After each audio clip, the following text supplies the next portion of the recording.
Because if someone were to go to InnerActionMedia.com, one of the very first things that they'll see when they go to your website is you have a story. We'll make sure it's heard. And you've been doing this for over 35 years. You're the president and founder of the company, award-winning marketing and branding agency, helping companies simplify, clarify, and amplify their brand messages. And so I love talking about storytelling. I think it's the foundation to, frankly, everything. It's every TV, every movie, every commercial we watch and or listen to. And so let's start by talking about storytelling. Let's talk about storytelling. What makes a good story, Jim? Well, I think it all starts with identifying a customer's problem. We're talking about stories in marketing, right? Identifying the customer's problem. And once you understand what that is, explaining them a plan that you have to help them. And then finally wrapping it in the successful ending and showing them the outcome that they're looking for. Jon, I appreciate your love of story, because that's what I've been doing for most of my career, helping especially small businesses here, not only in West Virginia, but in this region. I'm coming to you from Morgantown, West Virginia. And what I've found, Jon, is that most small businesses, most nonprofit organizations struggle to talk about what they offer. Yeah. And so we've created a process whereby we help them simplify, clarify, and then also amplify their marketing messages so that their companies and their organizations can start growing again. Yeah. And I know you talk a lot about being stuck, and I feel like sometimes that's a result of marketing, not necessarily always, but, and what I found just in, talking with countless hundreds and hundreds of small business owners, entrepreneurs, and like I mentioned, nonprofit organizations, they tend to talk about their business, about them, how many awards they've won, how many square feet they have, how many employees, how many collective years of experience, and that's all great. That's part of the story. But really what they fail to do at the essence of it is understanding what's in it for the customer. Yeah. That's the question they're asking. Yeah. Well, you're talking about, vanity marketing, ego marketing, and there is a place for that, but, Sure. But it hits the brain, not the heart. That's and right. So, marketing is all about, in my opinion, not all about, but a major part of it is emotions and connecting, heart to heart. I want to back up for a quick second as we're talking about that. You shared identifying the problem. Yeah. I find as a business coach, Jim, that a lot of people don't necessarily know what their problem is. It's in many cases hidden in plain sight. I think somebody like you, I can come in as a outsider and an observer, and it's hidden in plain sight to me. But I think a lot of times people have a hard time identifying the problem. And that's, one of the things I'll say to clients is, I'm going to create a space for you to get to a place you can't get to on your own with the questions that I ask you. That's right. And so my question to you is, how do you help people identify the problem? Well, we have a process. It's multifaceted. We start with our marketing blueprint. And that's kind of like I think a generic term used in marketing a lot of times, but we really dive into, what are the pain points, right? You have to identify the pain point. And a lot of times, businesses are marketing to external problems, but really consumers are buying from internal reasons and rationale. Right. So we got to try to get to the heart of the matter. And I love what you said. I believe that connection with a story is very important. A lot of people communicate, but very few connect with their messaging. Right. And that's what we're getting at, is get to the heart of the matter, literally. Right. In other words, what is that internal problem that the consumer's facing? Maybe their life sucks, Right. But what does that mean, right? And how are you helping them? We do a lot with healthcare, and we're in a small market, so healthcare is a large part of our business. A lot of marketing agencies focus on that, and we love talking about the patient perspective, right? You have somebody who had AFib, and they couldn't breathe, they couldn't go to work. They met a guide in the process, this amazing cardiothoracic surgeon, they introduced this new procedure. They go through the specifics of it, and next thing you know, they're back to enjoying their life. They're back to work. They're doing what they love to do, and those kinds of stories are really powerful. It doesn't always have to be a first person account or a testimonial, but that's the kind of stories we love to tell. Yeah, good. I love it. Let's talk about, you have the story, you build the story, you're connecting to the heart. Once you have the story, then you got to build a tight message. You talked about That's right. Helping people simplify and clarify and amplify their message. Messages, today attention spans are less than 7 seconds, less than a goldfish. How do you guide people to find their message that is not only clear, but memorable? Yeah, I love to talk about a 30-second pitch, but even before that, I like to talk about your one-liner. Yeah. Can you whittle down your message to one sentence? And again, I bring it back to what I just mentioned: identifying the customer problem, explaining your plan to help them, and then what does the successful ending look like? And so my little one-liner, I kind of already said it to you, but most small businesses struggle to talk about what they offer. We have a process that helps them clarify their marketing message, so that they can start growing again. That's like my one-liner, And so when I meet somebody for the first time, it would be real easy for me to say, "Oh, my business is very complicated. You don't have enough time to let me tell you what I do," or something off the cuff like that, or "Oh, I just own a marketing agency." Well, I think a key to telling a great story, John, and you may or may not disagree with this, but when you say that one-liner, the ideal thing that you want to have as a response is somebody says, "Tell me more about that." Yeah. Right. Because then you've got them. You've kind of made that connection. They say, "Wow, that's something I can identify with that problem. I can identify with what you're saying. Yeah, let's talk about that." Yeah. And so I think that's a key. And when we're coaching people, that's what we talk a lot about, is not only having your 30-second pitch down, but have your one-liner down. Yeah. The pain of my clients are that they're stuck. Yeah. And so if somebody goes to my website, it just says successful, ? Stuck, ? I can get you unstuck. And my one-liner for my business, the Jon Dwoskin experience, is grow your business big, very big. So I love it. And I love it. And people call me all the time and say, I'm stuck, and what can you do for me? And I say, well, tell me where you're stuck. Yeah, exactly. So let's talk about, we've been talking about finding the pain, building the message, finding your one-liner, the evolution of a story, bringing the visuals in, bringing the visuals in to hit the a little bit more emotion. Yes. And so layer that in. Yeah. So a large part of what we do is video. I've got a team of 5 full-time video producers on my team, and they're just awesome people. And we map everything out. And so, making sure that the visual is, flowing with the story arc, right? In other words, if you were talking about, going back to my healthcare story, if you're talking about setting up this shot of the problem of this person not being able to go to the work, show them at work, show them, this particular story I was thinking about, the guy owned an ice cream shop. Ironically, he had a heart issue, but he owned an ice cream shop. But we show him in his ice cream shop, serving up sundaes and banana splits and all those kinds of things. And that's pretty cool, because you're painting with visuals along with the words, like, this is what this guy loved to do. And you see him interacting with customers and so forth. And it's just a wonderful starting point for that story. And so and again, everything needs to be very intentional. Before my team, loads up a piece of gear, in a vehicle to go on a shoot, we already know what the storyboard looks like. We have the story arc. We have all the visuals. We know what shots we're going to get.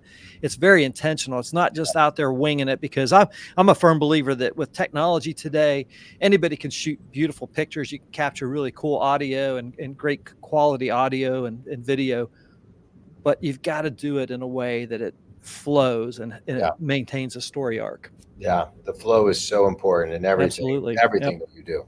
Yep. Let me ask you a question. Yes. In a world where people don't watch the video, they read the captions, they don't read, they skim. How should people be looking at marketing and branding today? Differently, with different expectations. Yeah. Well, when you're creating content, you have to look at, in my humble opinion, you have to look at leveraging the content across all platforms, right? So it is the written text. When we create a video, for instance, most of the time we're creating a piece of written content to go along with that, i.e. a blog, right? So it could be social media, reels and short videos or shorts. Those are so powerful today because, like you mentioned, people are just scrolling, especially the younger generations. And you want to capture, you want to be in their flow of content as they're scrolling, have something that is going to just capture their attention, make them stop, check it out, see what it's all about, make sure that it's, appealing to them. So I feel like it's all of it. It's not just one piece. It's everything. It's integrating the marketing content and leveraging it, and not just a one and done, but over and over and over. So. How important? Let's talk about video for a minute. I do a lot of video. I do a lot of video tips. I do a video podcast. It goes. Yeah, I love it. Yeah, you're great at it. Video is a big piece. When I started my business 9.5 years ago, I was recommended.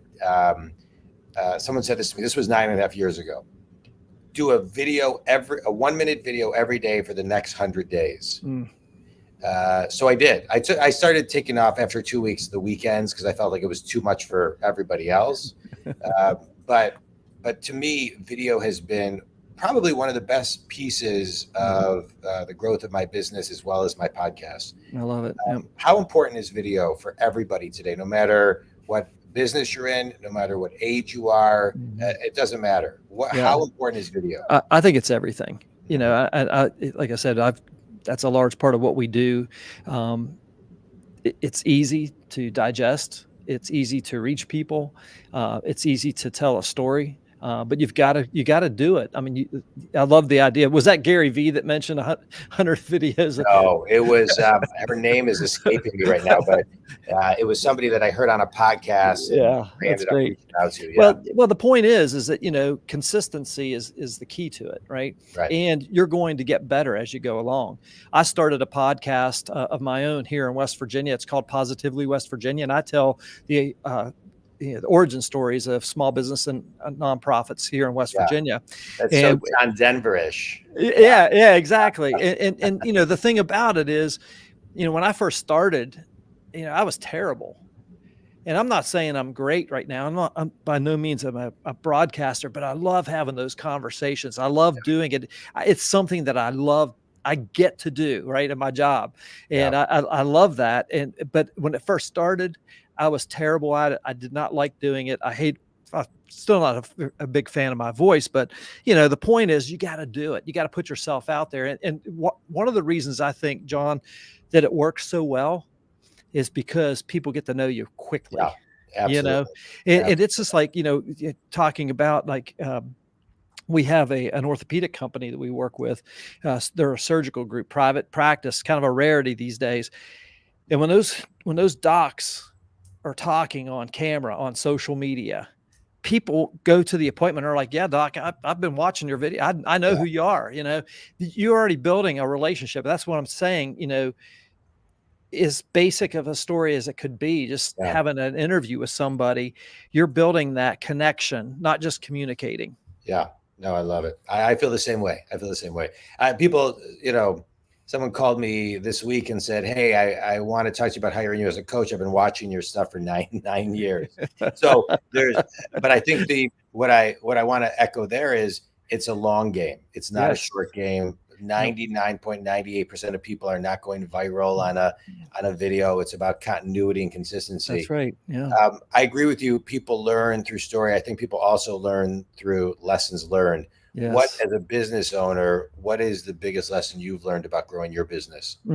I think the biggest lesson I've learned is that culture is everything. Yeah. You hear a lot about culture, but actually defining your culture, bringing your team in. We're a small team. We've got 10 people here on our team. Most of them have been here years and years and years. But having them be part of, like, what do we stand for? What do we honor? What do we mean when we are, go out into the marketplace to serve people? What do we stand for? And I think that culture is everything. I didn't think it was that important, but over the last 6 or 7 years, I've really embraced that and really focused on that. You could hire talent, but it's hard to hire people that'll fit your culture. Yeah. Never rush hiring. You got to listen to your instincts. I want to, as a business coach, sometimes I'll help clients recruit, and I'll do these 15-minute interviews and give them my insights. But for I can think of certain people where everything seems like perfect, but it's just like your gut tells you they're not the right person, and you got to listen, because you're right if your gut tells you they're not the right person.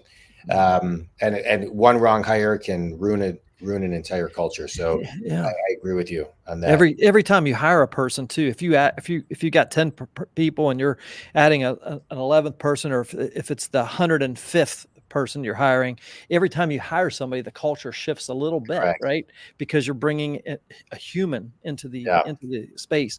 And I think that it's so important to keep that focused and talk about it. As a leader, especially, my job is to just be talking about it constantly. Yeah. Good. I love that. As a leader, who led you, years ago? Who's a mentor that, gave you some guidance along the way? Yeah. Well, my favorite leadership guru, if you will, is John C. Maxwell. I love John Maxwell. And I had a client years ago. His name was Ed DaCosta. He's since I keep this book on my desk. There you go, man. It's like a great daily read. That's you just awesome. I love it. Yeah. Open it up to any piece. Yeah, it's great. Yeah, man, John, that's awesome. Well, I had a client. His name was Ed DaCosta. He's since passed last year, but he was a member of the John Maxwell faculty and taught on stage. So I had an opportunity to work with John Maxwell, go to live events and shoot video with him and so forth back in the day, a couple of years ago. And so he's my guy. I love John Maxwell. All right, good. All right, good. Quick speed round. You ready, Jim? Yes, sir. Let's do it. We're talking about John, but a book that's had a big impact on you. I would say the 22 Immutable Laws of Marketing by Al Ries and Jack Trout. It's one of my favorite books of all time. Yeah. I've read every one of their books. Yeah, they're great. Their books. And they're timeless principles, man. 30 years ago, I read their books when I was 20 years old, 30-some years ago. Focus. I can't even remember off the top of my head, but their books are the greatest. They're great. Best piece of wisdom you've ever received? Well, put God first in everything I do. Okay, good. I like it. Finish this sentence. One thing everybody can do to take their branding and their marketing to the next level is? Focus and develop your one-liner. I think that's essential. Huge. Tell everybody who your ideal clients are and how they can connect with you. Yeah. So small business entrepreneurs, nonprofit organizations, we love helping them. I've been doing that my entire career. And another division we just opened in our company is called IAM Outdoors. We are located in Morgantown, West Virginia, in the center of the Appalachian Mountains. And we have scenic beauty all around us, and we're trying to leverage that now for outdoor brands. So anybody that's in that space that is interested, we just launched that website, and that is iamoutdoors.us. And our main website is InnerActionmedia.com. That's great. Well, Jim, I appreciate you taking time to be on the show. I'm a business coach. I work with people who are successful, stuck. I get them unstuck. I love this podcast. I get to have guests like you from all over the country, I love it, man. all over the world, frankly, sharing and in alignment with that mission.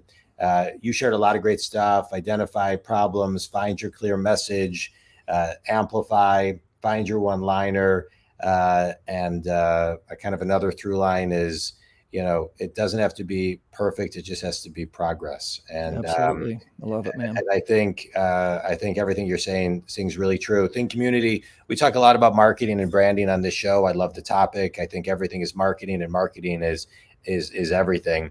It always amazed me, Jim, that when COVID hit, people were getting rid of their marketing departments when I believe people should have been doubling down and tripling down on their marketing. That was the time. Marketing is something that I think is needed always, and always needs more. I look at my business like a media company. I'm a business coach. I work with people all over the globe, but I'm a media company, and I got to get my message out in many different ways as I possibly can that connect with people on the level that they need to hear it. And I think marketing is the only way. And right now it's the easiest way to get your message out. The yellow pages are no more. And and we need to be streaming and marketing and using video like you're talking about. I think community, if Jim can help you and his company, InnerAction Media, InnerActionMedia.com, please reach out. If you want to talk about any business coaching to grow your business, you can reach me at JonDwoskin.com. Jim, this was great. I appreciate it. Thank you, sir. And thanks so much for your time. I appreciate you. Thank you. Thanks.